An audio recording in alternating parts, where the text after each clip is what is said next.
एक बिल्डर को हायर करना क्यों ज़रूरी है?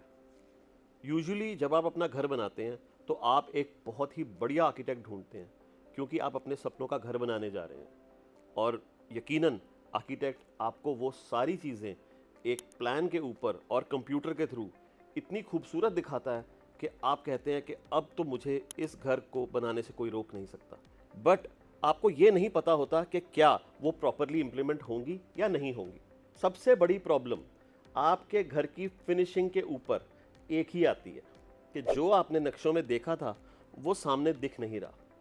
और इसका कारण सिर्फ और सिर्फ एक है कि आपने प्रोफेशनल कंस्ट्रक्शन कंपनी नहीं हायर करी। ये सिर्फ आपकी प्रॉब्लम नहीं है, ये हिंदुस्तान में सब जगह हो रहा है। As a professional construction company we understand that on time delivery is a very crucial point for any home owner. आप अपना घर तो बनवा रहे हैं, बट क्या आपका घर एक साल डिले हो जाए तो आप खुश रहेंगे? Delayed project means more cost, means you have to spend more on the position of your house, क्योंकि हर मटेरियल जो आपके घर पे लग रहा है उसकी कॉस्ट बढ़ रही है। आपको लगता है मैंने तो साइन कर लिया है, मैंने तो एक कॉन्ट्रैक्टर को पैसे दे चुका हूँ, मैं एक ठेकेदार से अपना प्राइस सेटल कर चुका हूँ।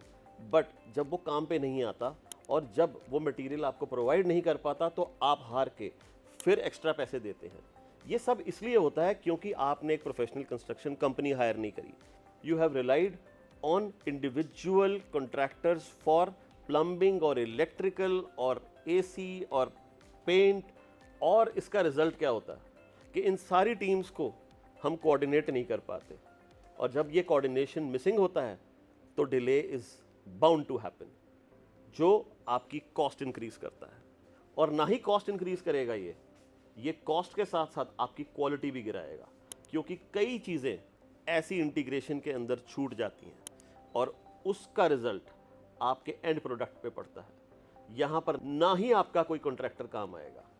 बिल्डर का काम है टीम्स को इंटीग्रेट करना, उनकी लेबर प्रोवाइड करना, मटेरियल प्रोवाइड करना, आपके साथ बैठ के हर चीज़ को डिसाइड करना और आपको एक finished product as per the drawings provide करना। Naturally from start to completion आपके प्रोजेक्ट पे एक बिल्डर के ऑफिस का सिविल इंजीनियर, एक बिल्डर के ऑफिस का सुपरवाइजर और उनकी अलग अलग टीम्स जैसे कि DPC, civil, brickwork, plumbing, electrical, AC, VRV, finishing, excavation, facade, कितनी चीज़ें हैं।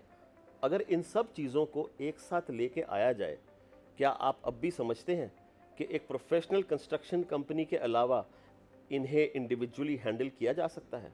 नहीं।